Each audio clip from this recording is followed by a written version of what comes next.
and welcome back to another episode of Beneath the Lift Tower. My name's Charles McGillivray, and as always, I'm joined by Jess Keble and Simon Stacey.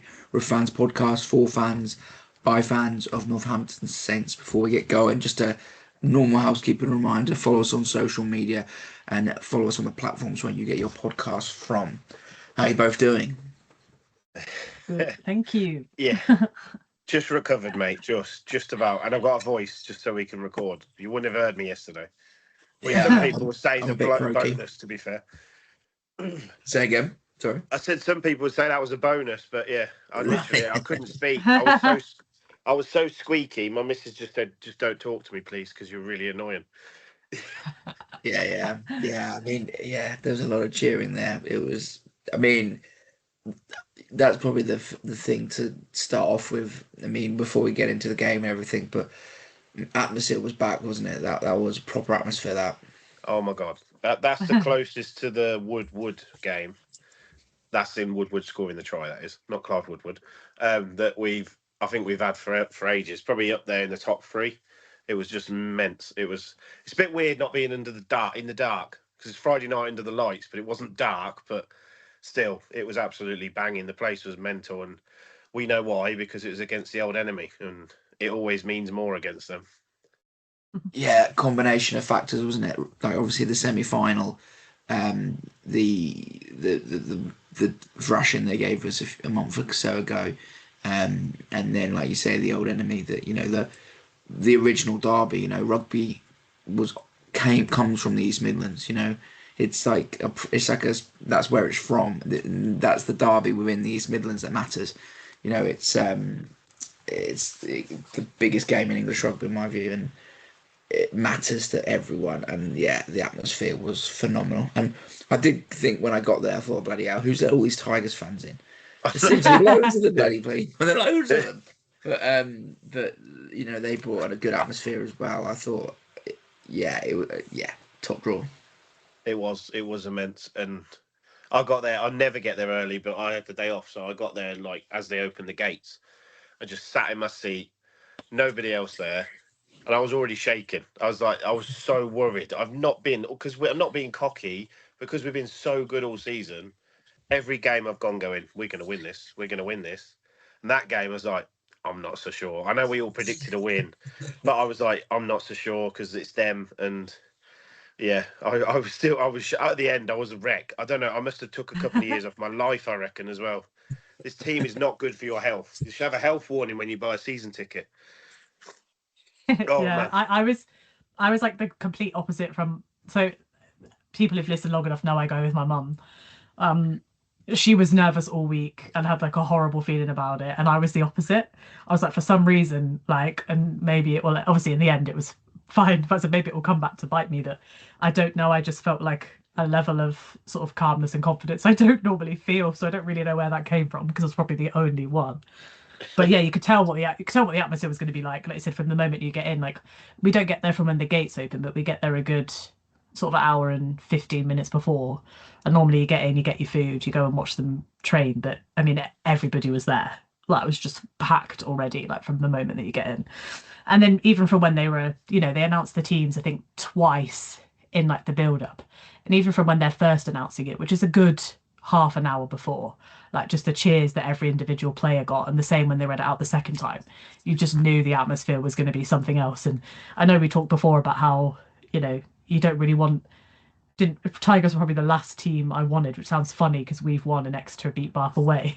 But you're sort of thinking, that's probably the last team that you wanted. But at the same time, I don't know. The atmosphere would still have been incredible. But like you said, it being Leicester adds an extra dimension to it. And you could tell that the team felt it. Everyone in the crowd felt it. And it was just, incredible from start to finish, to be fair. It risks not living up to it, doesn't it? Because that match was it 11, 12 years ago now when Woody scored in the corner. Like it was just special. Like it was just unbelievable. The atmosphere I can still hear it, and it's 12 years ago. Like it was just such an unbelievable. Like if the season had ended there, it would have still been one of the greatest games in the history of Northampton Saints.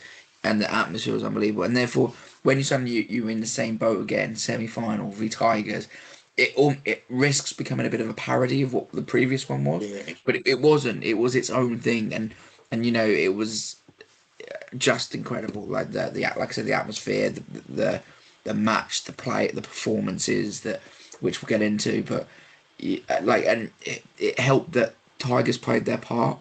They played the part of the villain by being, the most spoilt brats of all time, right? In some instances, right? In the way they spoke to the ref, they played the role of the villain quite well. But then they were also the guts. Before we get into Saints, I thought the guts and the determination and the sort of will that Tiger showed. Sorry, isn't that what's his name again? Jeff Parlin. He's only been there a season, but I think what he's building is going to probably be pretty special as well. Like, I read a lot of time for what he's done in a year and what he's clearly building. And yeah, fair play to Tigers. They well and truly played their part. They're getting back to what they were, which is Unfortunately. Yeah, I mean, yeah. yeah, but I mean, I said we don't really like to give them their flowers too often because it is the enemy and you're not supposed to. But I mean, don't get me wrong, I know it's like a 14-point swing on the scoreboard. So, you look at it objectively, it looks like not that close, but it was. It said they showed up, they had just as much desire as we did. And I think people will have their own opinions on, like you said, like them talking to the ref and things like that. But I got to say a huge big up to Ollie Chesham because he just led that team from the front. It was like I thought that he was a great example of like what you want a captain to be in a semi-final when you're away from home. Like, he definitely was like a leader. Like I said, I think you can maybe question how, I suppose, particularly as the nearer you got to the end and it became a bit apparent what was going to happen, their emotions kind of came out a little bit. Not necessarily specifically him, but yeah, no. Like I said, wouldn't say that you love absolutely everything that he did, but at the end of the day, like he definitely led that team into that performance. I think he did. He did. He's a great He player. did. But you probably have the ref link same as me, and I heard his voice more than blooming Luke Pearce's. He was doing my boxing. He was whinging. I know that is what you do if you're a captain to get decisions, and it's what they've done. I've been watching rugby 40 years. I think Martin Johnson was the same. Like, I can't even name all their other captains. They're always in the ref's ear. That's probably what they teach them. But my God, was he whinging about every single thing? Yeah, I don't think whinging is the right word in my opinion, right? And I don't think Martin Johnson ever whinged us. No. I think Martin Johnson said the referee listened and went, "Yes, sir, of course, sir, no problem, sir." But Martin Johnson was different type of person. But the whinging is part of the modern day of sport, right? It is what it is. I don't mind so much. The only one that I took slight offence to was when they were looking at the high shot that wasn't a high shot on Henry Pollock. When he sort of jumped the ruck and Martin sort of, and it was close. It was shoulder on shoulder. I think the referee got exactly the right decision, but he walked to the corner to look at the screen, and Chesham came and was just berating them at that point. Yeah, I think that I would have, if I was refereeing or whatever, what I'd have liked to see, and even if it was vice versa, was something needs to come of that, because we've seen it a few times this season. If you think back to, do you remember when the player for the was it the Bulls got spinned or whatever? Yeah. And he was berating the referee and whatever. There's calling for decisions. There's having an opinion, but there's throwing your toys out the tram when it's not going your way. And that I wouldn't want to see a Saints player doing what. You don't have it. You don't have the ref link, do you? No. Luke Pearce actually said to him, he said, "Can you leave my AR alone? I need him to help me make this decision." Because the thing that's like you said, it really annoyed me. Him and the two marched to the telly, and Chesham was walking behind him. I was like, "Mate, just give him a break." Like Ferbs didn't go, so I was just like, "What are you doing?" But that's it. I wasn't saying Martin Johnson was a whinger, by the way. I was just saying they've always been renowned for getting in the ref's ear. Yeah. He was immense. He was an immense. He had an absolute great game, Chesham. But great. My God, I was fed up of hearing his voice. Yeah, great player. But then I suppose we've talked before about how And I don't actually think that happened in this game, because I think that's one of the best reffing performances I think I've seen. Yeah. Like certainly this season. Probably going back a good few years to find one that good. And I suppose that's kind of the point, isn't it? That like Chesham should have had faith in the ref at that point, because up to that point he'd done a stellar job and there was no reason to suggest that he wouldn't. But like up to that point, even beyond, I don't actually mind that he's in the ref's ear so much, because we've talked about it before that refs usually like subconsciously end up sort of giving the home team the advantage when it comes to those kinds of decisions. So I kind of understand, a captain of an away side probably like, I need to keep myself part of this conversation as often as possible. So he said, yes, it's whinging, but do I mind it? Not really. But yeah, that is the one that stuck out to me, because the fourth official had to come on and shepherd him away. Yeah, that one thing. Yeah, really. yeah, exactly. But like certainly the way that he played and the way that he G'd his team up through the whole game, like it was setting a fantastic example, and that that team lived up to it. They just, I think I said this like to my mum afterwards. It was like if we were sort of 9 out of 10 in most of the categories, they were probably 8 out of 10. That's probably how close it actually felt on the day. Like we were just a bit sharper. But yeah, like you said, they turned up, they played their part. To be honest, the same with both semi-finals were incredible things to watch. Like what a good weekend, to be fair, for both of them. Because there's been lots of conversations, haven't there, over the season of these big victories, from certain teams over others, and is it kind of diluting the competitiveness of the league? But certainly when you get to that sort of top 4, top 5, top 6, like it's marginal, like between those teams. I think those semi-finals really, really showed it, this weekend. But yeah, and like you said, you're going to come on to it. Like Luke Pearce, that was just exemplary, I think, from start to finish. Well, I'd say, to be fair, and I called the other ref out a few weeks ago in the sense of Christopher Ridley in the other game was also excellent. I think, those two are the two standout referees at the moment, and Christopher Ridley is slowly but surely getting there, I think, as like, and this is to be really honest, right? They are not perfect. They do not get every decision right, because it's not possible. Yeah. There are a few number of knock-ons missed by both teams. It's like, it's not saying it's perfect. It's just what a job they both did, I think. Yeah. That's the thing with it as well. Is like I put it on a post because I was still buzzing at 2:30 in the morning. I couldn't sleep, but the adrenaline slowly drained out of me in the end. But I put that it shows how good Luke Pearce was when he was basically anonymous. He didn't it wasn't like the Carly show a few weeks ago where everything was about him. Luke Pearce just did what he did, let the game flow, and I'm praying. I don't think it will happen, but I'm praying he does the final. I don't think it will happen though, but I would take him or Ridley as preference. I would take Dixon next. Anyone else? I mean, as long as it's not Carly, it's going to be Carly. Sarah Cox is good. I don't think she'll get it. I don't think they're giving. Yeah. She hasn't had any of those really big games. Yeah, but she's a good referee. I'd take her. Maybe fourth choice. I think she's pretty good, but. Yeah, she'll probably be on the run one of the lines. To be fair, the ARs were decent as well. They were communicating with him and making decisions. They weren't good at holding Chesham back, but I don't think I would be either. It's a big boy, but yeah.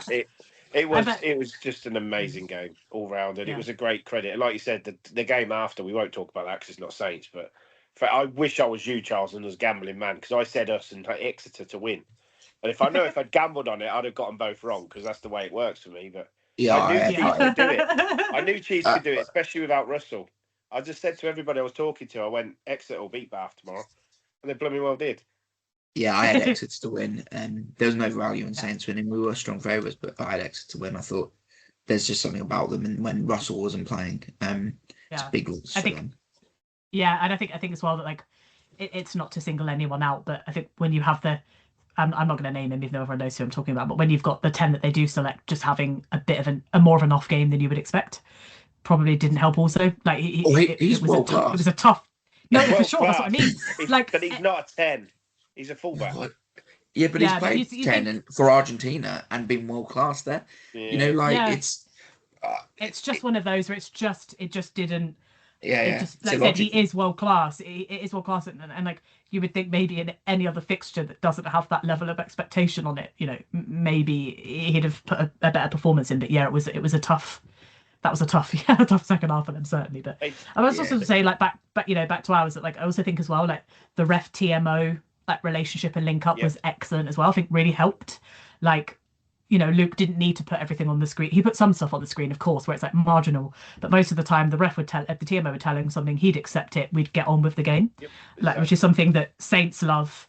And yeah, he is, when he's reffing to that kind of ability, it's a great ref for us in terms of the way we play. I know some people find it frustrating that he lets things go at the breakdown, but it's sort of perfect for us, really, because it allows us to keep the tempo and the pace of the game going. Like, we match up with him quite nicely from that perspective. But where we match up with him the most is his willingness just to play away from the scrum.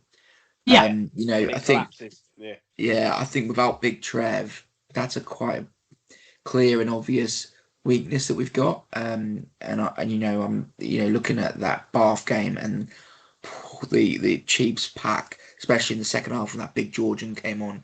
I mean, they've got some serious scrummaging ability there, and Luke Pearce would just get the ball out. Who cares about scrummage? I don't agree with his view, but for Saints at the moment, that's what we want. It's ideal, Yeah.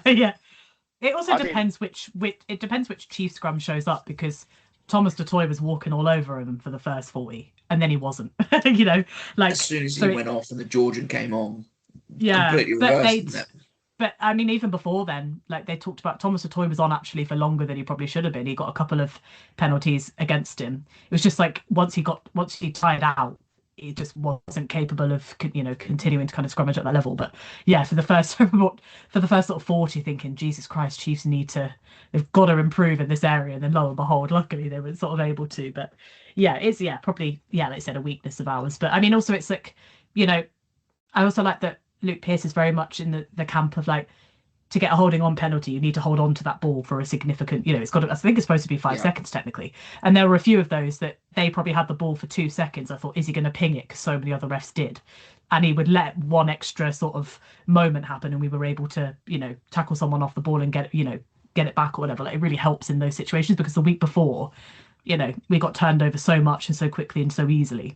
It was probably more helpful that you get a ref that actually lets that go for a little bit longer before pinging. But it also helped that I think just we fronted up massively, like, better than I think I've seen us do it that all season. Like, that was the thing, right? It was like, if you don't front up against Leicester, like, good luck. And everything just clicked into place, and like I said, it was like the desire to go out there and put things right from the previous time we played them, but obviously also to get that really important win. It was just, phenomenal from like 1 to 23, really. Yeah, I think the thing with Luke Pearce is he's the only referee who actually refs it properly, the breakdown, in the sense of the penalty is for not releasing the ball, right? So if a player gets over the ball and picks up the ball, the player on the floor has clearly released it, right? So how often do you see a penalty where a player's gone in, they've picked up the ball, but it's sort of become a bit of a mess, and then they get the penalty for not releasing, but they've clearly released it because they've picked it up. And also it's a case of, sometimes how often do you see it when the player gets their hands on the ball, stops it coming out, but they're not actually lifting the ball, right? So that's not releasing either. Like, so because they've released it, you're just stopping the ball coming out the right. I think Luke Pearce refs it the way it's actually written and should be refed, whereas too many refs just sort of fall into the bracket of all the balls not come out, there's a player on it, they must win the penalty. But that's not really the case. It really annoys me when the other player has actually taken the ball, has the ball in their possession, and they still get the penalty. Like, you've got the ball. They clearly released it. It's been released. Yeah. You going back to the scrums though. We did front up, but you got to think as well, is there a bit of gamesmanship in there? Because it's not always, like, this as well because you play, Charles, but like, if you take the hit or you take a step back, it's all on the ref seeing it. Like, saying with Bath, Totoy probably was absolutely mullering their scrum.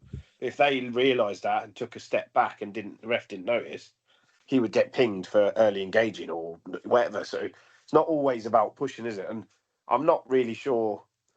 Was Kunde not available? Just wasn't picked, I think. Just wasn't picked. They are having the Miller Mills. I'm not. No offense to Luke Green, but I just think he's such a lump. He's so. He reminds me of Mooge. majority we had.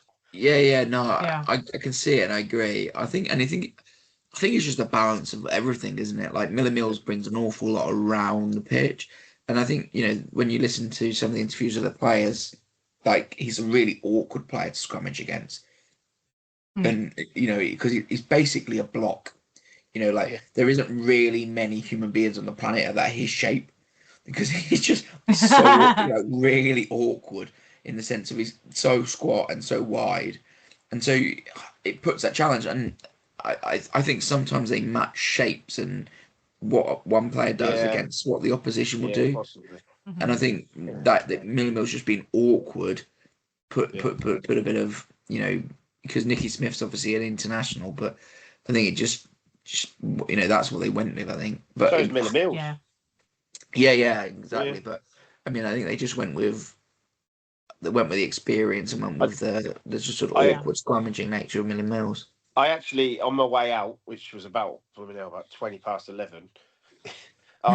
Miller Mills was walking up, and I was just, oh, thanks for it. And he was like, it's been an absolute pleasure. And he was talking to me, walked me all the way up to his car, and he was telling me about his time at the Saints. And he was like, in the 3 years I've been here, I think I've had 20 matches that I'd be lucky if I got one of at another club. And he was so glad and grateful that he'd been here. He's gutted he's going, but he's looking forward to Newcastle, obviously. But it's a new change. But yeah, it was just nice to hear that because, like, obviously, he always seems the quiet one. You don't hear him in interviews, you don't hear him on podcasts or on the Saints show.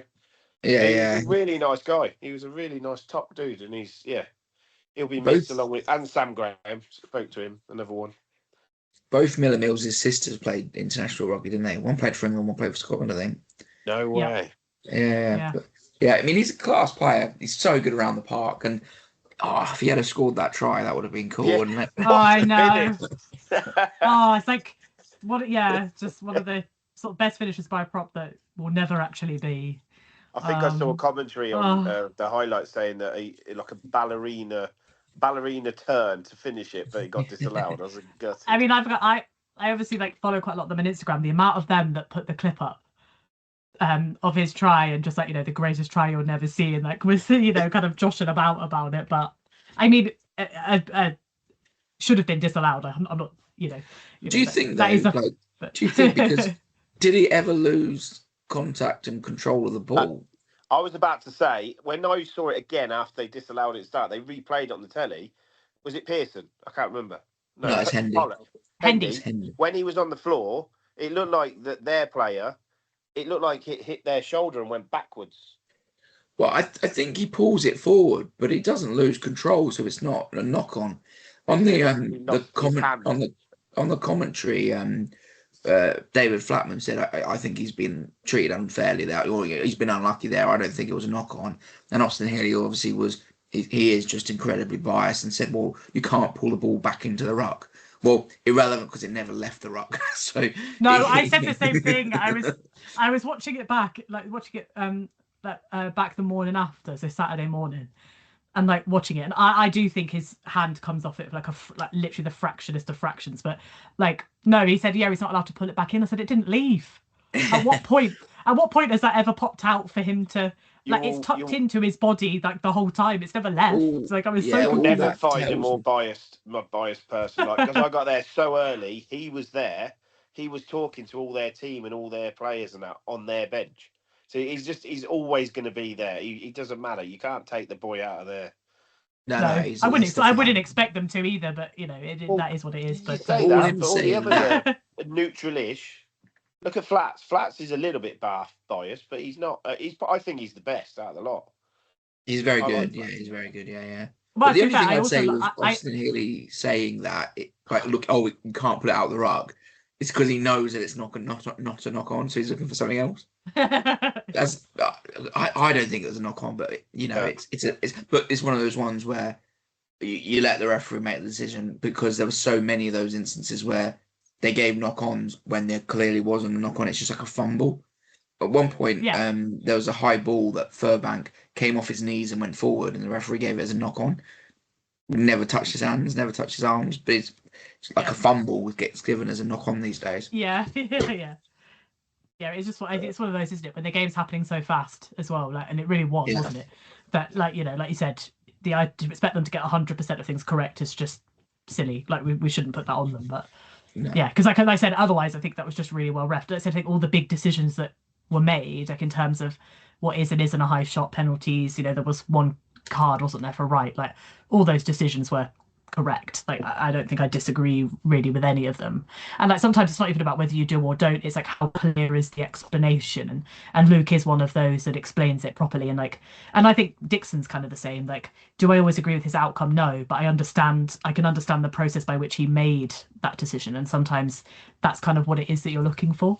And I think Luke Pearce is one of those good ones. But yeah, it's a shame that Mills couldn't get over the line. But yeah, It's all you want is he didn't get it, but it's consistency, isn't it? Because there was one moment where Tommy Rafal, who's been obviously a perennial issue for us, but at one point where he got a really good turnover where I think Coles came in off his feet, and so Rafal just went in and got the ball, right? Because there's no one on their feet, it's not a ruck that you can go and get the ball.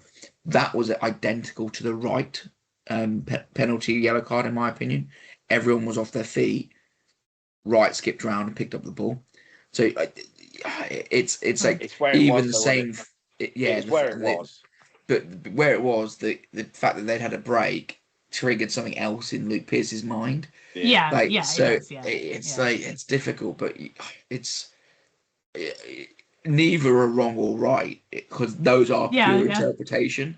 So it's just he's made a different interpretation based on the place on the field and the moment in the game and everything, but which is not right. But it sort of, there's a lot to process in a short period of time.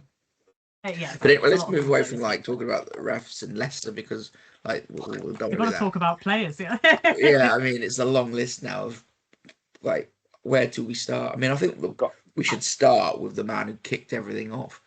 I mean, we had a conversation last week about who starts in the centres, and Litchfield has made himself undroppable. Like, the hat trick hero in one half. Hat trick. Wasn't even that's crazy. Then to get subbed like 10 minutes into the second half, I was like, you can't be taking him off. That's very harsh. But to be fair, you watched him running off, and it was like, oh, he needs to come. Like, that guy had, I think, hit the level of like where he was at for that particular day. He was like, he'd had enough. I think, like, he'd have stayed on. Of course, they always would have, right? They always would. Like, you still get a certain level of adrenaline from being in a East Midlands derby and the semi-final, of course. But yeah, he certainly looked on the wrong side of knackered by the time he came off. To be fair to him, because he'd just done so much, hadn't he?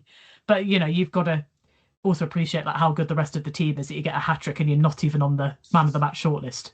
Like, you don't even get yourself on it. Like, but he's just as well.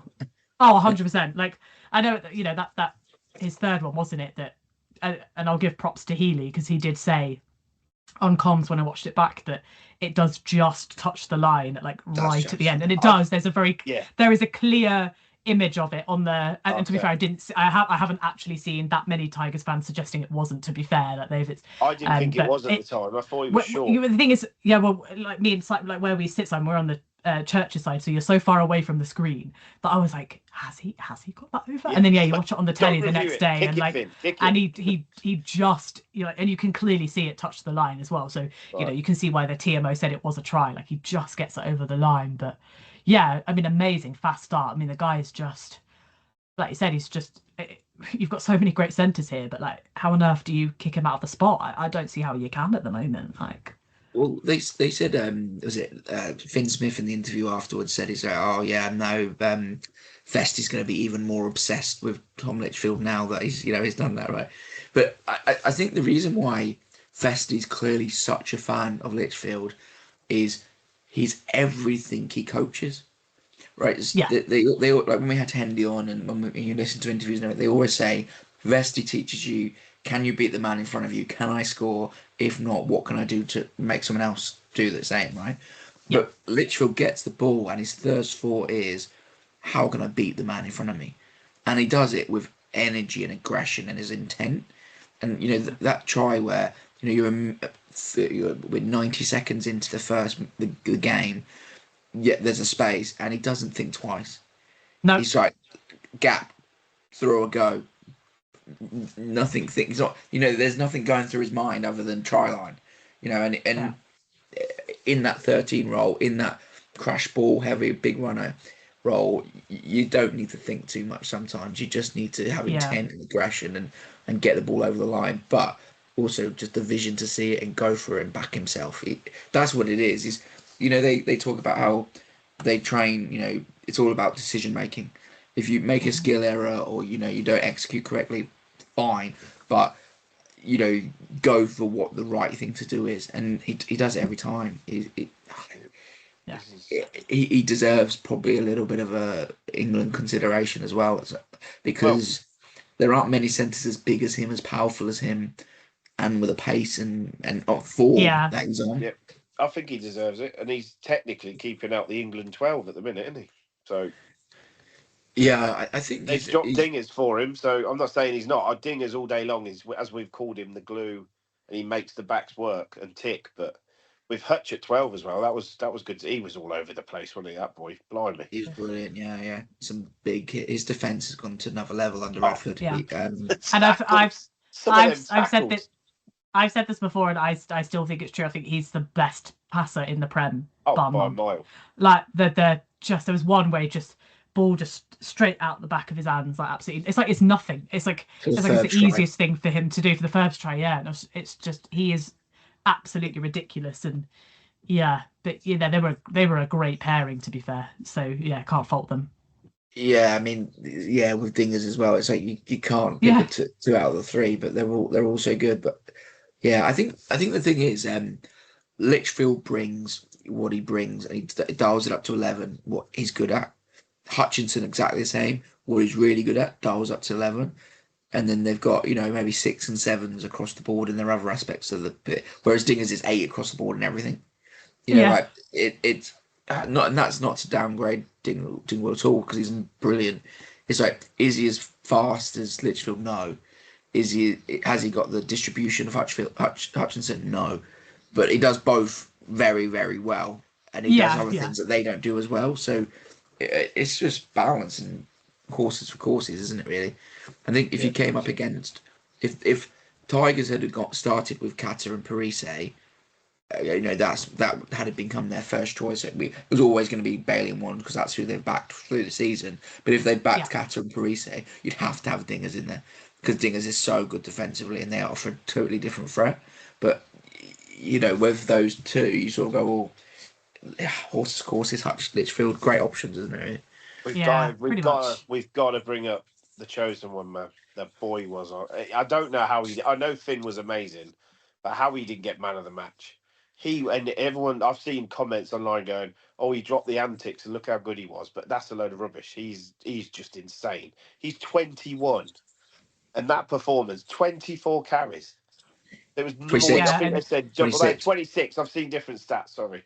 It's 26, and he made I think second on the meters made chart is Burbs, and he made double the amount of meters of. It's ridiculous. It's insanity. No, I'm going to preface that with, I still think Finn Smith was man of the match, because of the way he just led that team, like from start to finish, was just incredible.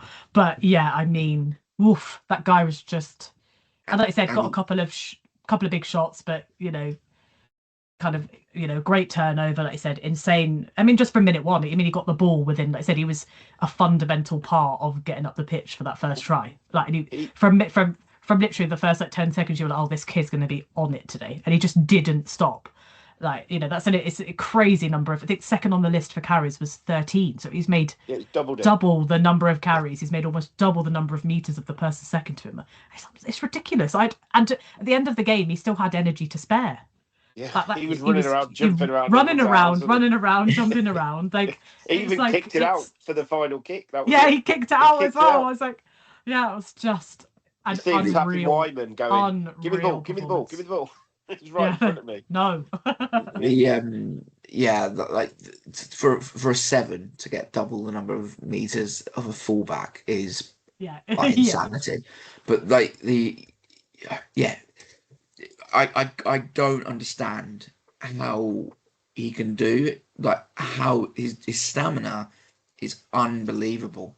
Like I've never seen a player like it, because 26 carries, a boatload of tackles, turnovers, and game-breaking moments, beating players and running over them, running around them. Like he also took a hell of a couple of big hits, like two close to the two really head big hits. back to back. They weren't in the head, we found out, but he was getting hit hard as well. But he just kept picking it up and running back in. It was insane. He was actually on the pitch when I turned up at 5:45. He was on the pitch already. No other players. He was out there with his earphones on, bouncing the ball, just getting into the zone. Insane. Yeah, like there isn't a play. If I've said it. I think I've said on the podcast before, and I've said previously that, like, a few years back before his injury run, Tom Curry was, I thought, one of the best players in the world because of his contribution across the board. He both sides of the ball, outstanding. If Pollock can do what Pollock did against Tigers at the international stage, he's the best player in the world. Like, you can't not be, because the impact he's having on the game is game changing. Both sides of the ball. The moment when we had a scrum on they had a scrum, I think, the right hand side of the pitch. 2 phases later from the scrum, he's getting the turnover on the left hand side of the pitch. Like, yeah, that is his energy and his engine, and with the pace and the energy that he brings, there isn't a player on the pitch that does that. There just isn't. It's unique. Like England haven't produced a 7 that's as good as that ever. There has never been a 7 as good as him. Like, you could say, you could think back to Richie McCaw, George Smith. That's the level which he's pitching at. If he carries on, and if he does what he's doing at club level, at international level, that's the level of player he is. That's some big boots you've just put on his shoulders. But it is that level. If he can do what he does at domestic level, on the international stage, he's probably going past them. Well, to be fair, Richie McCaw was known for cheating very often, so and Pollock's not cheating, he wins them fairly. So Richie McCaw got away with a lot in his career. He's still an absolute legend. But yeah, and he almost did everything, didn't he? His try had to be chalked off. Yeah, which is a shame, because him getting over the line, I think I picked him as well, so I was like, yeah, and then immediately like, oh. But outside of that, he literally did everything. Yeah, carried, tackled, turnovers, meters, literally everything. Yeah, I disagree with you. So, Jess, that I thought, as good as Finn was, I've never seen a player do as much on a pitch as Pollock. Yeah, no, it's a lot, isn't it? It's a lot in there. I think it's just like, I think you just watch it back and you realise that like Finn did some flashy stuff, even when he wasn't doing the flashy stuff. Like, it really was like how I would like describe like a conductor. Like, it just felt like he was in charge of everything, and that actually what he did is what allowed some of the other great performances to come from. So I still see why they gave it to him, and I do agree with it. But you're also, the rest of the players don't care, do they? They're in a final after like an incredible performance. They couldn't give two poops. They're just so happy to be there and to put that performance on the pitch when, for the past couple of months we've been saying that, we've been winning, but it's not been the most convincing. And then obviously the Leicester away game was the opposite of convincing. Although I said, didn't I, like after the Leicester game, like the 3 tries we scored against them were so easy, like in that fixture, like we did carve through them so simply, and you saw that, the 7 that could have been 9 tries if not for the chalked off ones. Like, we really, really do know how to get through teams, and to get through teams pretty easily. But I think the main thing really at Leicester was we just couldn't get possession because of the line out, which obviously on the flip side, I think we only lost 1. That just totally clicked into gear. But like I said, it was like everything. Yeah, it's not just that, it's also the fact that you've got just the amount of options that you've got on the pitch. I reckon the first 5 lineouts we threw to 4 different people. So it's simply the fact of like you're able to keep the other team guessing. Whereas against Leicester, granted, was it Lockett that had to pull out last minute, so the only person you could lift was Kemeny. So everyone, you knew where the ball was going each time, and it was just a bit. Like you said, the throwing wasn't on point. But in this one, you had. Yeah, exactly. But I would point out Munger is good in the air. Like he stepped in for Lockett. Did, so Munger is a good. He's probably not as strong as Lockett, but he is good in the air. But still, I think we had 2 or 3 rather than 4 really good options. Yeah, and like I said, we threw to all of them like multiple times. And like you said, when you can't, as a team you can't quite fully figure out where it's going, it's going to be more successful just from that from that situation. But and obviously having Coles back as the caller that just is, and this is nothing on like Lockett or Munger or any of the others because I think they'll be able to get there, but he is a step above in terms of the understanding and the experience that comes from that. So obviously having him back is also huge. But yeah, just able to have possession and just doing whatever we wanted with it. Like you could tell that Leicester got some good tries, but it felt like they knew they needed to get into our 22 to be given the best shot. We were running things from our own half and felt confident to do it. You know what I mean? Like it's a different styles of play as well. Like we are a fundamentally different team to them. But yeah, they just seemed like they were brimming with confidence from minute one, and obviously scoring within the first couple of minutes is just going to bolster that. Yeah. Yeah, I mean, bang on. Like there are different ways of playing it, but when you see Leicester actually trying to move the ball, you realise how good Saints are. Yeah. Because Leicester are a top 4 professional rugby team with players who play international level, and they're moving the ball. It looks amateur when you compare it to how good Saints move the ball, how well Saints move the ball to space. And I think like you mentioned there the Tigers game where we got thrashed, and then we mentioned last week as well. Those 2 games probably had a huge impact and actually in that performance, because the physicality that we got absolutely dominated in that Tigers match, and then the inability at the break to retain possession because of the likes of Will Evans last week. They clearly were a key focus for the side, and they needed to be to get that performance, because you cannot get the performance that we got from the attacking players on the pitch without physicality, without securing your ball. And it shows when they do that they're an unbelievable side. We did all right defensively, because I don't think I ever heard or saw Adam Radwan's name mentioned, and that boy is rapid. He made a couple of breaks, but it was all down the other wing, wasn't it? It was Hassel Collins, Hassel Collins did have a decent fixture. Yeah, well, they only seem to get the ball on counter attack. Their wingers, in attack, all they do is one out drives. Yeah, that's they don't shift the ball more than once, right? So you're never going to get your wingers. Whereas the counter attack, because of the strength potentially of Stewart in the air, I would say, gives them pretty good ability to set up a phase and broken play quite quick, because they know that Stewart's going to win the ball, so they can get the back 3 going off the counter quite well. And like you said, he had a few runs, but Hassel Collins probably had more. But they just don't get the best out of their back line at all. You mention him. I'm not a big fan of him, but he was immense in the air for them, and that's my little worry. The only little slant on our performance was every time they kicked to, I don't want to badmouth because the boys are absolute awesome players, Hendy's wing, Stewart just caught it every single time. And that to me was a little worry. He didn't just beat out Hendy. Like, he got a couple over Ferbs, he got a couple over other. The reality is that I'm not denying it's a weak area of our game, but I think it's a weak area of everyone's game against Freddie Stewart when he's on that in the air form. Like, I actually don't think he had an amazing game all round. I think he had a couple of pretty big blunders like throughout that fixture, but in the air he's just one of those that he has always been an incredibly safe pair of hands, and I don't know what you can do to counter that sometimes when it's been his USP for forever essentially. I would have picked Rami personally.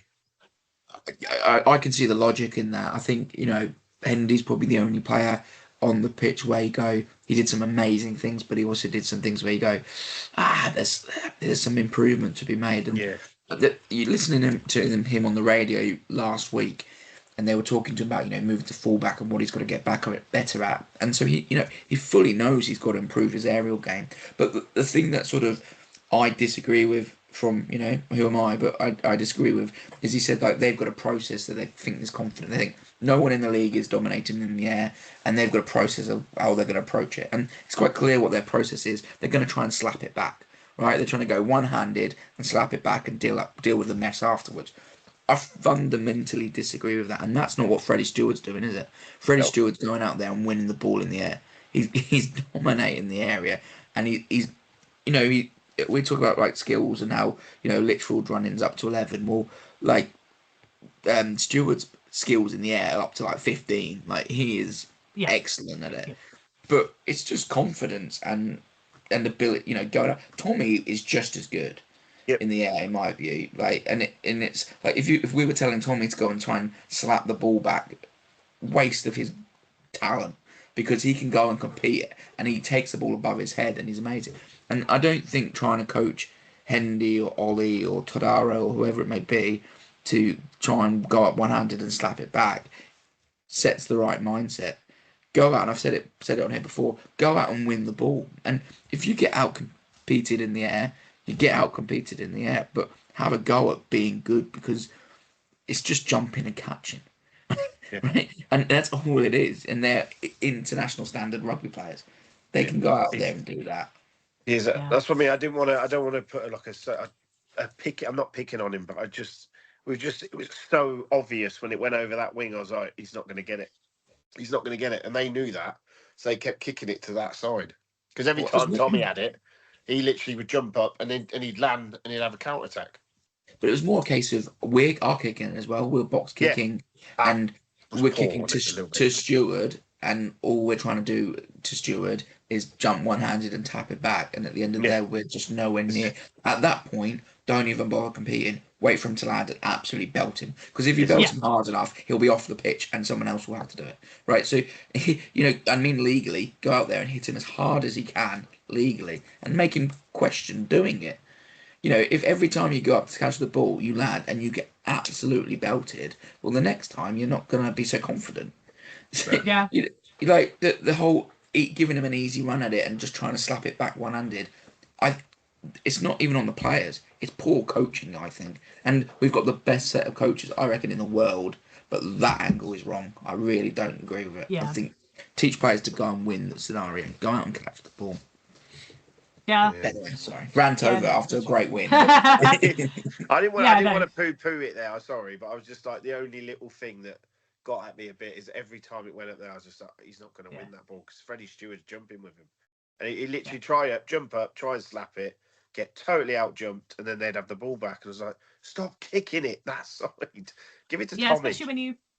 Especially when you think about, like, I'm just going to quickly go forward before we come back. So obviously thinking about Exeter, like they've also got some good sort of aerial players. Like Brown Bampo's pretty good under the high ball. Faye Waboso, I know didn't play. I don't know what he had a facial injury, right? Yeah. So I'm not sure he is fit. Yeah, he was, covered in gin. But he's probably their sort of best player in that aspect a little bit. So having that neutralised, so maybe against Exeter, maybe it won't be as much of a thing, and therefore what you want with Hendy is like what he can do with ball in hand, because with ball in hand I think he actually had a really positive game. Oh, amazing. But he's amazing, and we know the last time we won 2 years ago was essentially down to what he did from the moment he came on. So I do still think that like the biggest question mark over the team for this weekend would be the Ram Hendy axis and what they want to do there.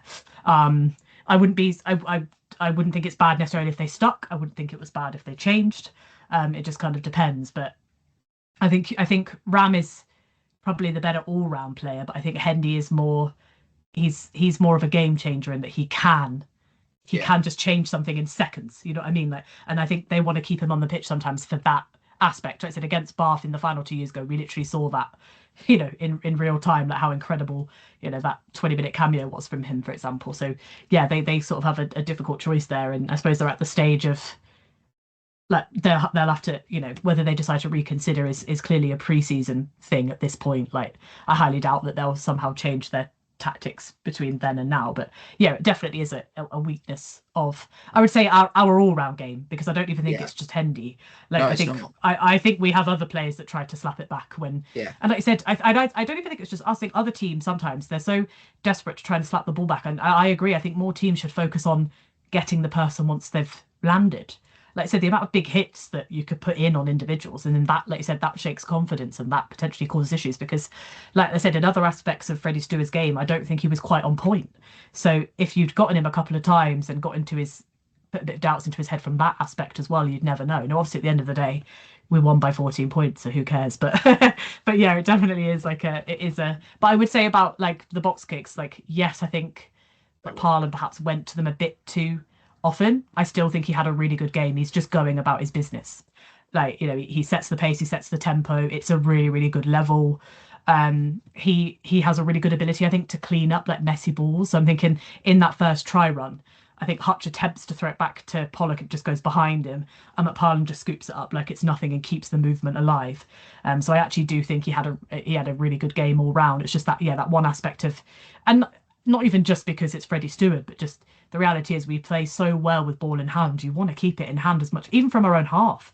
They should have confidence in their ability to be able to run it out, even if you don't get all the way. You're going to at least we still have a really good ability to, at minimum, clear our lines through ball in hand, I would say. So yeah, I suppose I would question that, but I also understand how you've got a lead. You're trying to, yes, you want to improve the lead, but you're also trying to preserve it. So you try and push that team back as much as you can. So I understand there is a need for it in the game. I just think there's maybe one or two times where that shouldn't have been the tactic, but I understand it at the same time.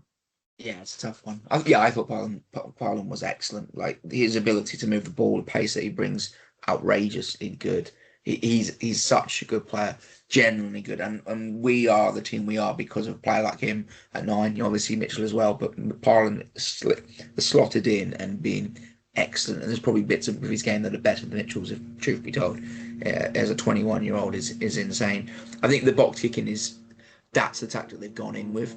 Yeah.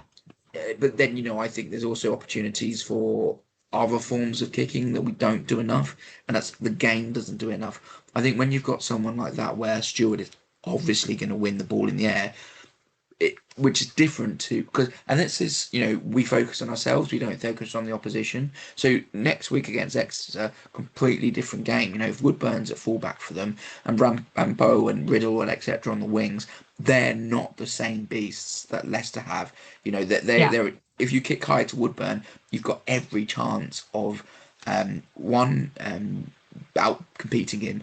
But also, 2, if you give him the ball, he is not a natural kicker, and therefore you can get territory by doing it. So kicking to them in that form is probably a good option. Kicking to Freddie Stewart in that Pringo, I don't think it's the way, especially with the danger of their wingers. I think we'd have been better off pinning the corners a bit more with Finn. So rather than box kicking, back to Finn, back to Hutch, pin the corners and chase, because they weren't moving up the pitch whatsoever. Right, if they had the ball, they either kicked it or they went backwards. They weren't winning much up to pitch, and so their kicking game was brilliant. And Searle is brilliant, and Van Porfleet is a good player, etc. But it's also sometimes in focusing on yourself so much and making us so brilliant, which we are, you probably lose the nuances of the opposition. Like next week, perfect tactic against Tigers. I would have probably nudged it behind a bit more, and especially when we scored so many tries from nudging the ball behind.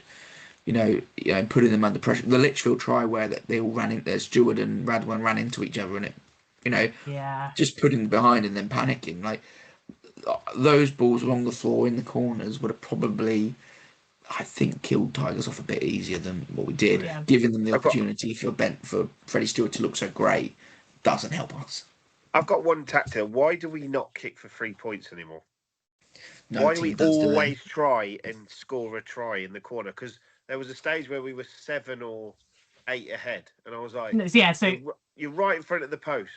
Take the 3. Take it to 2 scores. This is a semi-final. Yeah. You know what I mean? And they went to the corner, got turned over, boom, lost the ball. I think that was the one time in the game where I actually got annoyed at this team. I was like, I appreciate that you have confidence, great, but it's a semi-final. Like you lose, you're out. It's not you lose, you've got a chance in the future to get yourself back in. Like, and I say that despite the fact that we won fairly convincingly, that should have been taken to a 10-point gap. And I would still say that, despite what the outcome of the game was. Like I said, at the end of the day, it didn't end up mattering. But I think the issue was they had a sort of a fairly simple 3-pointer before that they turned down, and they did score. So I think that was kind of in their heads. Which, again, understandable, because we were kind of getting through them quite easily. But honestly, I swear to God, if we're 7 points up in the final and they don't take an easy 3, I'm going to be livid. Like, sorry.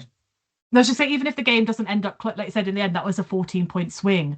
And I still look back on it like we should have taken 3 in that moment. Yeah. Like, it's been, like I said, teams seem to be so reluctant to, and it's not just us. Like, it is a league thing at the moment. They don't want to do it. Well, you look at Bath.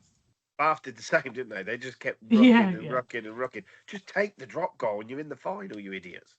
Yeah, Silly. yeah. I mean, and the funny thing with Bath as well, they did actually score, and the referee didn't see it. There's a Yeah. footage now of the ball actually being grounded, and it's no one's fault. You can't see so many No, bodies, but and the issue, I think the issue that Bath had as well is that was a really really poor second half of, like, they were still the architects of their own demise, like no, to yeah. even get yourself in that position. But yeah, Going no, it to the was, three I though. was just think I was just thinking about Finn, please, because it was like, if it was maybe in the corners, sure, I understand that because he did miss a couple, so I kind of get that. But I feel like in any knockout fixture, no matter what, like if you're 7 points up and you've got a three right in front of the posts, like just take it. Because at the same Exactly. time, you're also like, let's say for example, it's in the last 10 minutes of a fixture, you've taken a minute off the clock as well. Like sometimes it's Yep. it's time management as well as it is actually just getting the 3 points. So But yeah, it was a bit like, what are you doing? But I can't really complain too much with the at the end of the I day. But think that's It the could have reason. cost us. It could have cost us though, innit? And it's basic old school rugby. Just keep the scoreboard ticking over. Yeah, Get your opponent further away from you because you I, can't I, always score a try. yeah, but I think that I get that. I fully get that, and I thought exactly the same. I know the moment you thought, I was like, clear, we'll take the three here. They're going for a corner. I think the logic though is what's the most important thing on the rugby field, right? How do you win games? And I think the key stat often is territory, Yeah, right? true. So if you take the three, where are you? You're back in your own 22.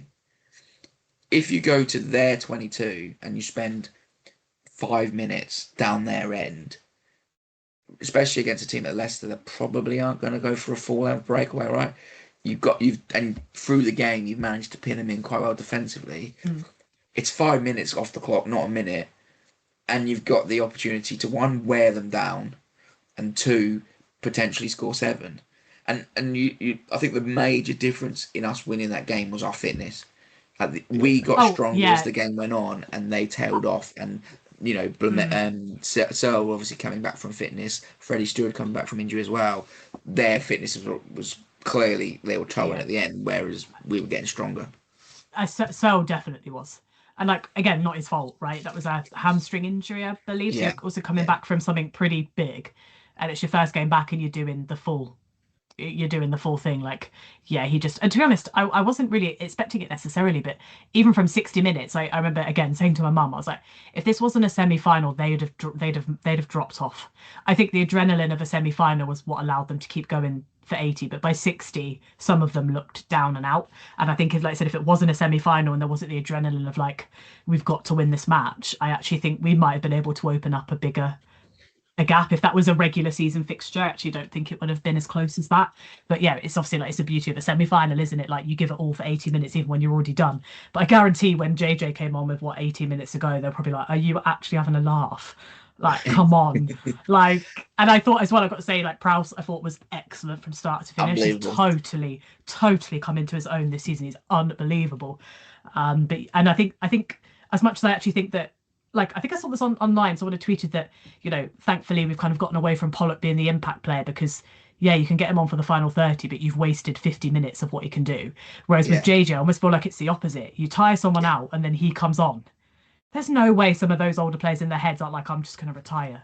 There's no way it doesn't factor in just slightly of like, I've got to tackle this guy now, and I've been tackling so much for 60 minutes and we're not winning, we're behind on the scoreboard. Like, there is a not just the physical aspect of it, but the mental aspect and the psychological aspect of, oh great, the man the size of a planet has just stepped on, and we're already actually getting matched sort of up front physically, if not overpowered, to be honest, by a team that they probably weren't expecting it from.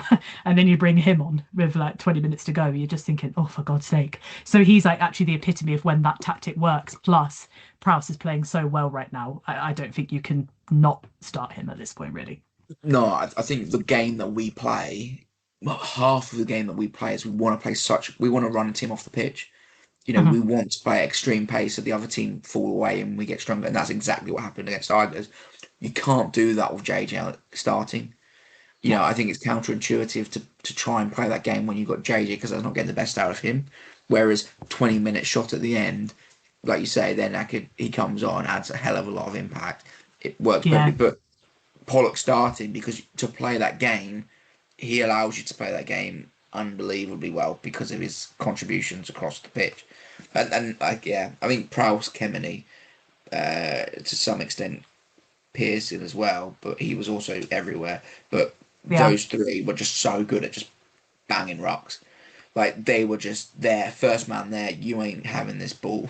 They were yeah. I mean, if only someone had realised how good Prowse was. I mean, a season or two ago, I don't know who it was calling in for greatness.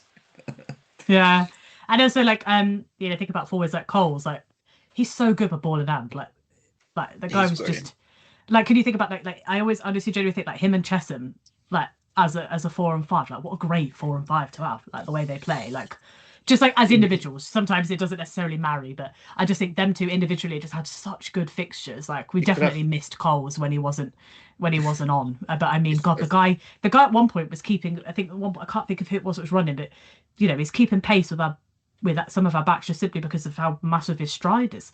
Like he's actually got great pace as well, genuinely. But when you add that to how big his step is, and like he gets ball in hand and he's gone. Like you said, they don't call him the giraffe for nothing. Like I'm praying that at the end that was cramp, wasn't it? I'm hoping it was cramp. I think so, and like I was thinking the same about McParlin was a little bit hobbly, but seemed to have run it off by the end. I think obviously like touching all of the wood in this house that I have right now, like it feels I think like that was a cramp. I think they strapped him up pretty heavily, so hopefully it's nothing too bad. But yeah, hopefully, yeah. So because hopefully we've come out, a bit more, relatively unscathed. Hopefully, like I said, touching all of the wood, but because next week is going to be, this week, sorry. Playing Exeter, if I had to pick a team that's similar to us, I'd probably say they're close-ish. Like they not at that level necessarily, but they are pretty good ball in hand. Like Slade, I think, like I don't think he made the step up internationally he wanted to, but from a domestic level, he's superb. And their wingers, their wingers are really, really good, and they're a good squad, and they like to run the ball in and stuff. So it should be a really good matchup, I think, on Saturday. It should definitely be. I mean, I think they definitely have a bit more physical focus than we do. I mean, the size of the back row that they picked against Bath should be illegal. Like, how big? You've got basically 2 second rows on your flanks, like outrageously big back row. But, their sevens try was insane, wasn't it? That goose step, my God. Christ, Cinzona, I couldn't say his name. That's why I thought yeah. Well, he plays second row for Wales, and like playing 7 for Exeter. That goose, but he was the way he moved, you wouldn't think he was a big lumbering lock, would you? He looked like a sprinter. He was outrageous athlete. But I mean, I think Dave Warder has had a big impact down there. Like, he's changed them quite a bit. And I said at the beginning, I said when they were struggling last year, I can't see this struggle lasting forever because there's too much talent in that squad. They've just had to rearrange the lifeboats of the Titanic a bit and get the coaching set up back, good, because it's probably stale. Rob Hunter and Ali Heffer had been there for so long and done such an amazing job. You need to change the voice every now and then, don't you? And I think they've obviously done that, and the group's responded, and you can't ask for more than them getting into a final. It's they're a good club, Exeter. I mean, horrible place to go. And I don't necessarily like the way they play rugby, but you've got to respect them. Everything they do. I mean, switched on. Yeah, I suppose a bit similar to Leicester in terms of, like, we do need to front up physically again. Like I said, that will be a key aspect of it, because I think backs wise, I think they've got some good backs. I still think we outperform them in that area by a significant margin, being completely honest. Like, we are just a level. The backs are just a level above. So I think it is about if you were to put supermarket ranking on it, right, our backs are like Waitrose, Harrods Food Hall, right? There's like maybe Tesco's finest. Yeah. Maybe taste the difference, but they're not. They're not Marks, Waitrose. Stop tempting fate, guys. Stop tempting fate. No, but their forward pack is their forward pack. Local butchers, isn't it? Exactly. Yeah, compared to like that. That's that is a huge positive of it. I mean, like you said, you mentioned the 2 players that you mentioned before, and then you've got that Zambonin is an absolute unit. Like, it's just full of units, literally from 1 to 8 for them. Like, and I actually think that, like you said, I think fitness will probably be another key thing. Like, I know they stuck into that game, but like, if we can do the sort of pace that we did before, I can see a sort of similar thing with their forwards probably happening, in that after 60 minutes, you probably are struggling for breath, at that point. And so, and I think I'm not saying I don't want to tempt fate in any way, because I think that, like, the way that Leicester showed up, they let us play our game way too easily without really any pressure. I don't think that Exeter are going to fall into the same trap, because they will have seen that semi-final and have watched that and gone, right, Leicester basically allowed Saints to stamp their authority over the way they wanted to play. Like, we were able to put our game on the pitch with really no issues. And I don't think Exeter are necessarily, like, obviously it's about the ability on the day, but certainly they're not going to go into that thinking like, right, let's let this team put this on the pitch. Like, and like I said, whether they're able to do that on Saturday is a different question. But yeah, it should be a really tasty matchup, and it's kind of the matchup I wanted to see. I really wanted a Saints Exeter final. I still, like, I'm not saying that Exeter are my favourite club or anything like that, but I still think back to the days when they were cheated out of titles and things like that. I'm kind of glad that they've able to get themselves back. Obviously, I still don't want them to win because our team is there, but I do kind of love that they've managed to get themselves back up there, because like I said, they've got some really good talent, and I think if the weather's nice and the sun's out, you've got two teams like that are playing some great rugby right now. It's going to be a hell of a day. No, it definitely is. And I think on that big Twickenham pitch, it has to favour us. I think the only way Chiefs can beat us, if I'm in their camp, what I'm thinking is they've got to go seriously hard at the breakdown. They've got to win collisions. If you win collisions, you can win the breakdown. So they're gonna have to come ready to hit, ready to put 2-3 men into breakdowns to slow the ball down, try and get turnovers and disrupt our play. Because if we can play in the sun on that pitch at the pace we want to play at, I mean, they'll be getting their first set of props off after half an hour, because they will not be able to keep up with that. But that's the thing. You want them to. They're going to make the change and bring that big George on at some point. Well, you want to make them do it early as possible, so that come the 80th minute, he's breathing through oxygen mask, right? So that's got to be the way to play Exeter. Win territory, play territory, and then run them. The ball doesn't leave the pitch. That would be the rule. That would not leave the pitch. That happened at the Gardens, though, didn't it? When we drew 33-all, they literally, their front row was subbed after about 35 minutes, because I can't remember why. Were we absolutely mullering them? I can't remember. Or were they just knackered? Oh, I think there's a bit of both. I think early in the season, and then they run their unit. So if one player gets injured, they take the whole front row off. Right, fair enough. The only thing the Saints have to remember going into it is any lead against Exeter isn't one. Like, I don't just mean the semi-final. Like, that 33-all draw, we were significantly in the lead, and we allowed them to come back in and get the draw. Right? Exeter know they can do it, and they've shown that they're capable of doing it. So no matter what the lead is, it won't be enough. Whereas I always felt like it was against Leicester. I felt like because we'd got at one point a 2-score lead, yes, after that it sort of went their must, but they could never. Once we took the lead, after it was like 7-12, wasn't it? Once it was 14-12, and then we scored again. Like, we just got 2 scores ahead of them, and then they just could never get back on like parry. They could never get back on level terms. Yeah. Whereas I think Exeter have got a better ability and a belief in themselves too, right? That they can do that. Plus, we're in a situation where, and I'm not just saying this from like a subjective bias perspective, but objectively we will be the favourites. It's 1 versus 4. We simply will be. Right. They will be the underdogs. Sorry, 3. They'll be the underdogs. So that puts potentially a bit more pressure on us and a bit less on them. Over the weekend we were assuming we must have been bookies' favourites against Leicester, and luckily we didn't let that get to us, and we put a game on the park and we went for it. But a final is a whole nother beast. Yes, we were in one last year in terms of Europe, and the year before with the Prem, so I think maybe the sort of experience of that, the fact we've had it more recently and these players have won stuff and nearly won stuff, perhaps that will tell on the day. But Exeter are kind of, as underdogs, like you said, and as in that position, they're just free to really chuck everything at it. So it kind of depends, like, also where this team is mentally and psychologically. You'd like to hope after that win over Leicester that they're just brimming with confidence, and that's enough. But we have seen sometimes how Saints play with the favourites tag, and sometimes it's a bit worrying. You're also hoping that 40 phase of defence at the end in the boiling hot sun absolutely drained every little bit of energy out of them. Yeah, But half yeah. that team might be absolutely still blowing now. It So it's might going to be. took a lot out of them. It might be an Have. emotional It step did. too far, and also a shorter turnaround. Yeah.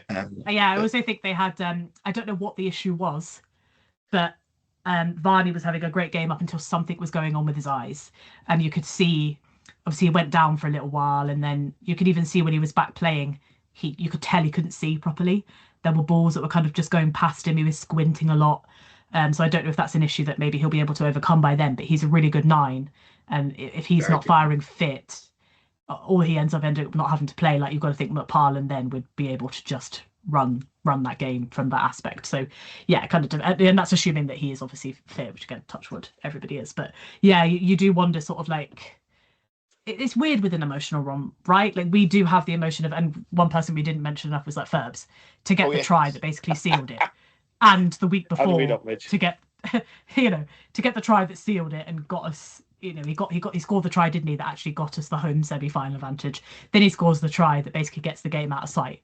Like, and then a lot of them mentioned in the interview about playing for him because he's leaving. Like, we also have that emotional aspect on top of that. Yeah, it's interesting. Like I said, for Exeter, will it be a bit too far versus us? Who knows? Like, there's so many different. We always think, don't we? It's about how you turn up and play on the day, but there's so many other like outside factors that actually help contribute to that. So I think that's why it's a really interesting matchup, right? Like a team that Yeah. hasn't been there for a while, a team that's very recently been there, the favourites versus underdogs, all this kind of, there's so many different things going on within both teams outside of just how well do you physically play on the day. That should be really interesting.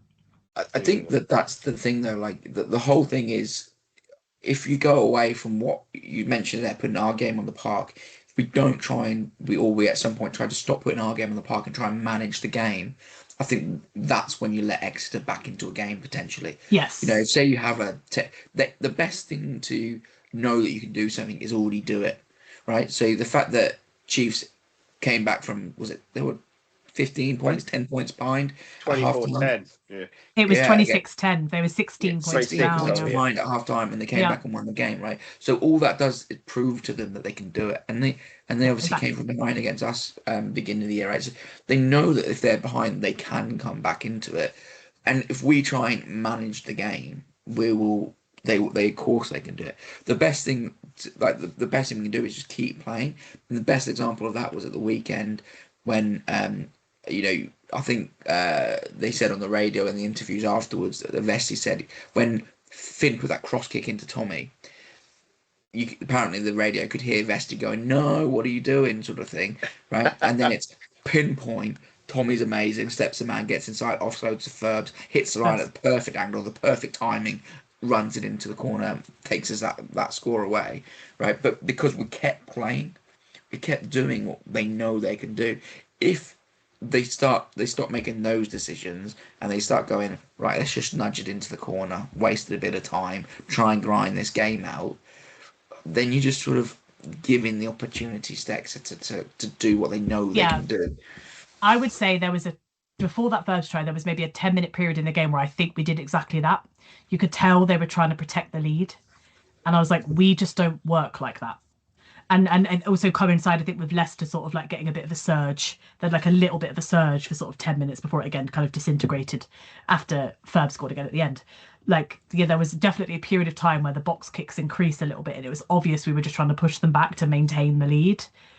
And we allowed Leicester to. In the end, like I said, it didn't matter. But Exeter are probably a better team at being able to do that because they've done it. Like, so like you said, you're right. Like, you've just got to do what you're good at for 80 minutes. And if you do that, we are the best team in the league. We have been the best team in the league. Lost the least amount of matches. Like, and so it's one of those. Yeah, you just, I'm sure that as a coach, you're probably like, what are they doing? But it just helps when you've got a 10. And a 14, like I know I've mentioned it before about them being best friends and we joke about it, but that instinctive connectivity between the two of them is insane. Like Freeman's try he wasn't even in the picture. That was right in front of me, right? And I didn't even notice Freeman. No, I saw Prowse on one side of Finn and Coles on the other side, and I thought, oh God, who's he going to pass it to? At least give it, Prowse was already going red, so give it to Coles. At least he might manage to break it through. And then he chose secret option C and put that amazing, perfectly kicked into the corner where he just instinctively knew Tommy was going to be there. Yeah, And yeah. that connection between them is incredible, Like, isn't it? don't get me wrong, the whole team has a level of chemistry. Like, I think again, someone tweeted about it online, like them just dancing to Olivia Dean in the Yeah. in Oh the God, changing room yeah. after, right? Saw There's that. just a level of relationship between them that you cannot manufacture. It just exists. But there is something about Finn and Tommy that's like somehow even transcends that. There's like there's something between the two of them. Like we saw it more than once. Like you said, not just for Tommy's try, but like in the setup for Ferb's try. Just the connectivity between the two of them is unreal, which is also why I think England have made the mistake up to now, hopefully, of not having Finn in the 10 shirt, because Tommy's world class on his own, don't get me wrong. But when you add Finn to the mix, there's just something insanely special about them and you wouldn't necessarily, think of it. You think of the centre partnership and the back row partnership, but yeah, the 10 and the 14, like I said, I think it probably does help that they're best friends, but there's just something between them that it just takes this team, when you add the rest of the talent in, just takes this team to like 11. And I think maybe some people with a maybe more conservative approach to the game and a more traditional point of view of the game will say, "Oh no, that's all like sort of airy fairy thing and just attack, just keep playing your game." That's not really what I'm saying necessarily either. Like you have to win territory, but there's ways of winning territory whereby it's not just a case of giving them the ball. It's a case of actually putting pressure on with your kicking.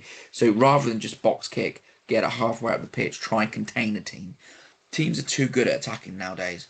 You can't contain them in the prem. So use your sort of conservative way of playing as more of a offensive way of playing. Pin them to the corner, chase like hell, pressure them into coffin corner, and make them play out, make them make mistakes. So you're using a territory or conservative kicking game, but you're not doing it in a conservative manner. You're doing it in a Yeah. pressurized way of making sure that everything the team does, the opposition does, they're gasping for breath and they're panicking because you're putting them under pressure. And like setting up a slow box kick, kicking it up when fully well in that instance when they know they're going to win it back because of the quality of their fullback, that's not putting pressure on the opposition. It's like everything you need to do in rugby union is put pressure, mental pressure on the opposition, and that can be a conservative way of managing the game. Yeah. Because if you put pressure on and they get back into the corner, they panic, they compose, they kick it away, they get up to the just past the 22, and you do the same thing again, and you push them under pressure, they're either going to get bored, try and run it out, make a mistake, or they're going to just keep repeating that process until the time's gone. So Yeah. it's putting them to make bad decisions by putting them under pressure by tactical management, not let's just conserve the game, slow it down, and kick up in the air. But yeah, sorry. The thing is though, with that kick, Finn got absolutely mullered after he kicked it as well. So it was a split-second decision. And like you were saying about territory, if it doesn't pay off, they're right on their line. So I don't know why Vesti would have been shouting no, no, no, because like you said, Tommy, those two they're different positions, but those two kind of remind me of Fodes and Ashton. They're just on the same wavelength. They know what they're going to do, and it's just insane, like you said. And yeah, I'm just glad we got Tommy and them up the road, released him out of their academy. I bet they're absolutely gutted. Yeah, He always scores, doesn't he? He always scores. That's one of the worst decisions ever made, isn't it? Releasing him because he's best He's in the world world. So, class. He's yeah. world Yeah. class. He's our best player Yeah. by a mile. Well, I don't Yeah. know. Like we can talk about it, but which we can't talk about it because we haven't got time. But I think Furbank is different gravy at the moment. I Yeah, think Yeah. the motivation to go out on a high. Yeah, Can we start a crowdfund to buy him out of his Harlequin contract?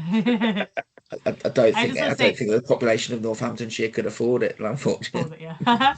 I do want to say though, like, I'm sure just before we kind of get to like predictions at the weekend, like, obviously it was the Prem Awards, like, big up to Douse for director of the season. Like, I probably could like your bias. I don't see how that could have been anyone else out of the No. out of the nominees. It would have made 8th to 1st, like getting a semi-final with like 3 weeks to go, a home semi-final with a week still to go.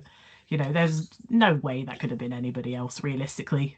Yeah, but you got to sort of almost take that out of it, because that's not what he gets DOR for, because it's the players that are doing that, right? And but Yeah, what yeah, he gets the DOR for is for building the squad, building the yeah, environment that gives them the opportunity to go out and do that. And every squad has a great, every team has a good squad. Every club probably has a good environment. Some have better than others, right? But yeah, the decision making over a long period of time to get the club into the position they're in now all has to go down to Douse. Just, and I think the backing of the board that give him the backing to go out and make the decisions and lean into the academy. How yeah, if the academy were pressure the board were pressuring results, DORs panic and go out and sign a South African because they think they're a known quality. And I'm not being diminishing, but South Africans are world class players. So rather than develop a Ed Prowse, you go out and get a South African who hasn't quite made the Springbok squad, yeah, or not made the Curry Cup squad or whatever it may be, and hope that, oh, they're South African, they must be good. And I'm not, or a Kiwi or an Aussie or an Argentinian, go out and sign someone who, because it's sort of an instant gratification of he's a good player, we know what quantity is, That's what we rather used to than, do. That's what we yeah, used to do. the whole club, the decision making over a long period of time has put them in this position. And there isn't a club that, Exeter as an example, I think they had that spell when they had that great spot where they had the Simmons, they had Niall, they had Cohen Dickey. A lot of yeah, youngsters came through and built through their academy, Yendall, etc. They're not really that anymore. You look at the side that they're putting out, and there's probably 6 or 7 of their academy people in the whole 23. You look at our 23, and it's 14. We've got double the volume almost of yeah, academy grown players, and I'm not even including the likes of Finn Smith, who came to us when he was 19. It's Langdon, who was a bit of a, wasn't really at the level that he's at now, but they picked him up from, Worcester went bust, he went to Montpellier, they picked him up, they've turned him into an international, pretty. I know he was an international, but they've made him somebody who can actually sit at that standard. Trevor Davidson, yeah. they make players better, and that's why he's DOR of the Yeah. season. I mean, It's not results; it's just what he's doing is amazing. even thinking outside of England, right? You think about like Tadaro, obviously like the injury was like the worst time ever, but we got him to a level that he was in the Italy squad until that happened, right? We've been able to do, like you said, left, right, and centre. So yeah, it's just, and I think also some of that kind of credit goes a little bit to Boydie as well, who go all the way back of essentially telling the coaching team this is what you need to do as a Yeah, long-term strategy, and and the Douse board. having belief in it, faith in it. The actual, like you said, it actually takes a lot of gumption to be like, you know what, we are going to do this, even Yeah, and you do it sometimes with the understanding that it might take a few years before that comes to fruition. We got lucky that it kind of didn't because, well, it did a bit, but like it that did. it did. But the talent is so good that it can maintain it, is what I mean as well. Like, you think about where we are over the past 3 years, right? Winning the title, European final, back in the final for Prem now. Like, not just to get there, like I said, it took a long time to get there, but once you get to that level, to be able to have faith enough in those players, and we're still bringing some in the whole time through, right? But like as a squad that they can maintain that kind of like, because the trajectory at the moment, this has got to be the best period in the club's history in terms of over a length of time, at least in my history of watching them, like where over a certain length of time you can keep at that level. I know the Prem was a bit of a drop off last year, but like a European final after winning the Prem to a Prem final now, and Yeah, I think it's very similar to the Malander peak when we yeah, got to the yeah, because European we, Oh yeah, final, we 11 won to the yeah, 14. for league. sure, Yeah, for sure. Yeah. And the problem is, then the year after we won the league, we finished top, we were the best team in the league, and for whatever reason we lost the semi-final. So we'd have probably Lost, had a yeah, very similar period. I think the difference is we've yeah, got the foundation of the talent coming through and the exactly, yeah, exactly, yeah, backing of it. yeah, Like, we're letting Furbank leave because we're backing the fact that we're going to produce Pater. yeah, That's a brave decision, really brave decision. Right? yeah, Not yeah, many people, not many clubs are making that sort of decision. They've exactly, yeah, been, yeah, you all your Saracens, and you're breaking rules to keep those players at your club, right? So yeah, so which is what happened. They did that. There's no yeah, getting away yeah. from It's it. not. Yeah, But the yeah. like it's brave to back the model, and you got to Oh yeah, value 100%. benefit. Like is I it? said, the board deserve as much credit as the coaching squad. Mark Hockley deserves every credit. Oh, massive. Oh, 100%. Like, you know, the dusty hair back in the day when Jim appointed him to build the academy back up, like the work that's been done over a long period of time. Long time, yeah, exactly. Puts him in that model, yeah. The only difference I'd say about what Jess was saying, I think this squad edges the Malander Peak squad, because that squad, there was a 23 and that was it. There wasn't like, you couldn't just drop half the team, bring in some others and they'd still win games. Like, this squad is just so much depth in the squad. I think this probably is the best squad. And you always say, like, I'm 50 or 60 years old, I've been going for donkey's years. I think this is the best squad we've ever had. No, I fully agree with that. Fully agree. It's the deepest, best squad. Yeah. And yeah, and it's also just age-wise in a different place, right? So like in 2015, that Saints squad was not young. You know, you think of the players that were in there, like they weren't young. They certainly were not. All they were, peak of their career. Yeah, exactly, yeah. And you think about what this team is doing now at the age that some of them are at, and where they'll be when they hit their peak. You know, it's such a great trajectory. But yeah, really good for him. And I love that Kevin got try of the season, because there have been some seriously insane tries this season. Probably what could it be? I know we scored over 100. I think a couple of other teams had after the weekend. Bath had as well. I think like it's probably some of the most tries ever scored in a forward wins. Like, that's great to me. I love that. But and it's because it was a forward that scored a winger's try. If that had been a winger, that wouldn't have been in contention. But it's because he was a 6 and he sidestepped about 4 players. It's the way he runs as well. He runs like you know, in Happy Gilmore, when it's like, that's Mr. Gilmore's jacket. Like, he runs with like the highest knees, and he runs like a lock. But Kemeny was also brilliant, by the way. I mean, everyone was brilliant, but he's finding the form again, isn't he? And like he's a cheat code at line out time. He really is cheat code at line out time. And the reality is, it's like I said, everything that we've all just mentioned, like, and how well everyone's doing, it's led us to the old HQ. We are back. Yeah. We are back again. Twickenham. We're not calling it that blooming Allianz rubbish. It's Twickenham. Yeah, I'll still call it Twickenham. Yeah, we are back. We are back again. I think it's Allianz Stadium at Twickenham. Like, they've done the same sort of right. Same as Franklin's Gardens, St Stadium at Franklin's Gardens, whatever, because it's just revenue, isn't it? There's no money in the game. But it's the Gardens and it's Twickenham. It's nothing else. I mean, we still. The thing is, that's what I mean. Like, yeah, sure, people don't like Sid Stadium at Franklin's Gardens. At the end of the day, that sponsorship allowed us to survive, so I'll take it. And the reality is, we still call it the Like I said, we still call it the Gardens. They still call it the Twickenham. The only reason they can't do it on the telly is literally because of sponsorship reasons. But everyone else sees it the same way. But yeah, we're getting back there. Yeah, I mean, it's another conversation, but I mean, Twickenham is just a stadium, isn't it? In a housing estate, you know, in a residential area. Yeah. You know, I'm all for them knocking it down, selling it for fortunes, and building one in Milton Keynes. Like, that would work perfectly for me. Yeah, but yeah, so yeah, a great semi-final performance, and off we go again. Yeah, so predictions quickly, because we've gone over a long time, but it was just such a great moment. It deserved it, I think. But it deserves all of it. Yeah. Go on, Si. What do you reckon?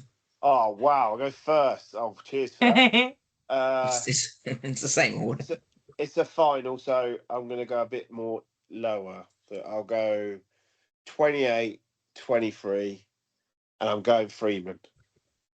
Yeah. I think we'll score more, but I'm just being conservative because there'll be nerves. This is a final. Right, yeah. Go on, Jess.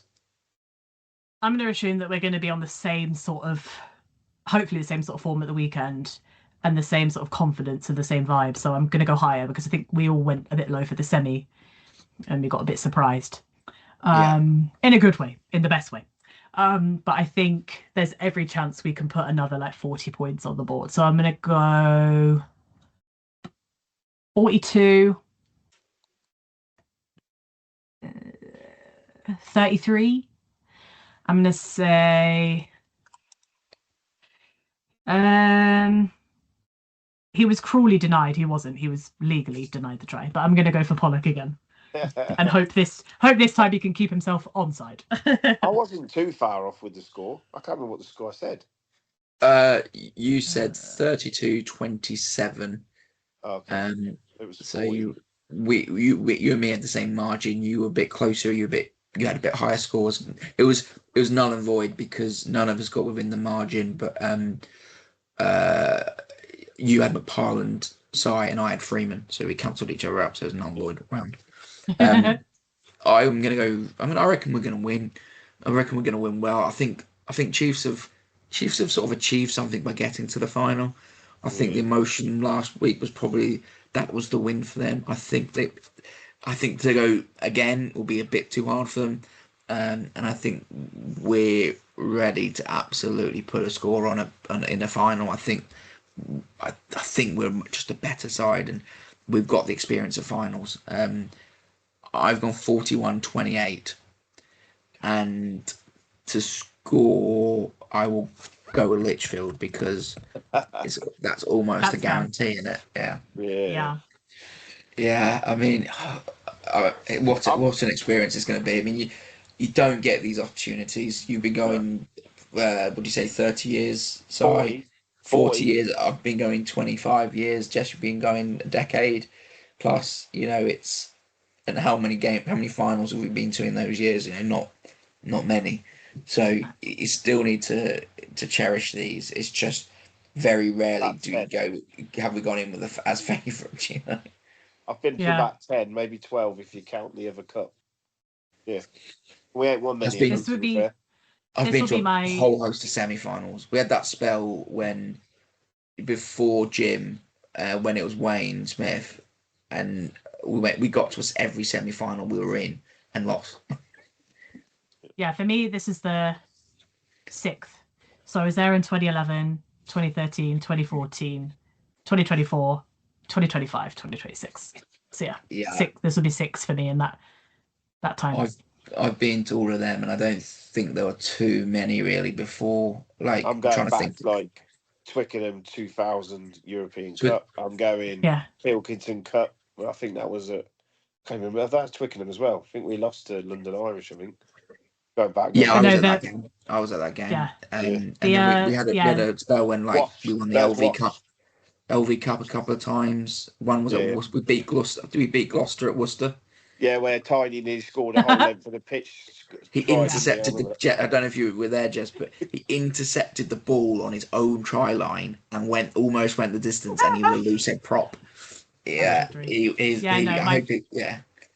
Yeah, my first one I was actually there. I wasn't a season ticket holder at the time, but I was there in 2011 for the Leinster one. And yeah, I've been to all the finals we've been in since then.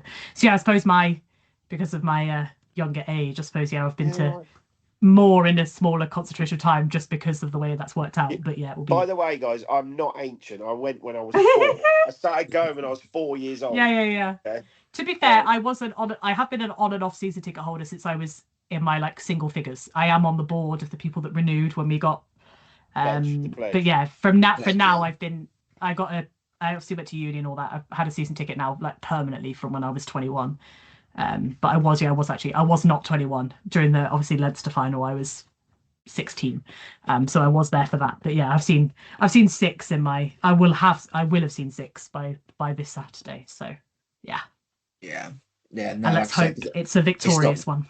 It's not many, is it? That's the point I mean. And it's over a long period of time. I mean, I think the last 10 years we've been very lucky. Exactly. But over 25 years, 40 years, whatever it may be, we haven't been that successful. So we've still got to cherish these games. And definitely, as long as it's a great fixture, great game, great entertainment, we're probably going to be absolutely nervous as hell, feeling sick for 80 minutes, but it's going to be brilliant. So thanks for listening, everyone. We've gone a bit longer this week, but it was well worth it. We had to mark that game. That was one of the games you'll remember for the rest of your lives. I'm sure we will. So thanks for listening. I've been Charles. Jess has been Jess. Simon's been Simon. Thank you very much. Goodbye. Goodbye. Shoe Army.